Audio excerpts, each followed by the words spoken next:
with the show talking about the Rams versus the Falcons. Now, the Rams beat the Falcons 31-27. And I've heard a lot of Ram fans that kind of talk how they're unhappy with the win, or they're like, okay, it's a win's a win. Like kind of there's sort of this sort of like double, I don't know what the word is, but they're unhappy with the win. And I want to just push back on that a bit. Because some might say, let me just bring up my little stats here on my notes. So, okay. You had, in terms of, let's see, where did we go, Stafford? Yeah, I want to bring up my notes here. Note to self, keep things real. Okay, here we go. So some people want to bring up Stafford was 27-30 of 36, 272 yards, 3 touchdowns, and the 2 interceptions. The 1 interception happened in the red zone that was just brutal, and I was there at the game. The crowd was just deflated, and you're like, "No, Stafford, don't throw that interception!" And then the fumble by Kupp, and people weren't happy with that.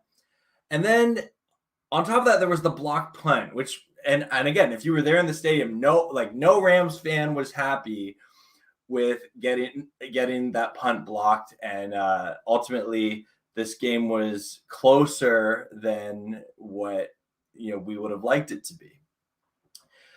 But I'm going to push back and offer this: that back when we made the trade for Matthew Stafford over Jared Goff to upgrade the quarterback position, something that happened in that trade is the Rams increased their margin of error.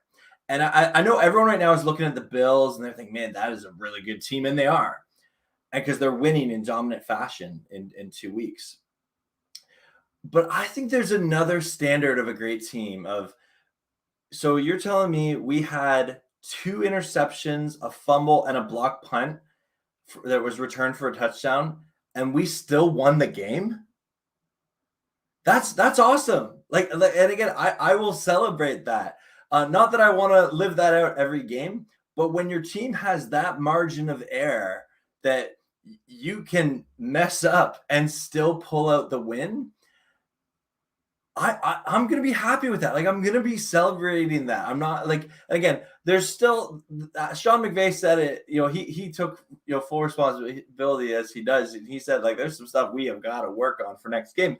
But for this week 2 game of the season where, the run games at time has struggled, Stafford's thrown 5 interceptions in 2 games, but we still pulled out a win. We're 1-1. And I'm optimistic that we can, claim this win as GP Shadow says there in the chat. And so I just encourage anyone who's discouraged by this win to say, no, this is an early, ugly win in the season you can build off of. And again, it amazed me that despite 2 interceptions, a fumble, and a kickoff return for a touchdown, the Rams were able to win. And I know part of that is the Falcons, they're a team in rebuilding, and the Falcons did what you are supposed to. And on a week where we saw numerous teams blow big leads, I'm thankful the Rams aren't on that list, and we're not one of those headlines that Rams blew it or something like that. No way. We were able to survive. We were able to thrive, take the win, and prepare for an important game in Arizona. So anyway, I won't get to your comments here, and then I'll get to my next segment. But that's my little Rams rant about the Rams versus the Falcons.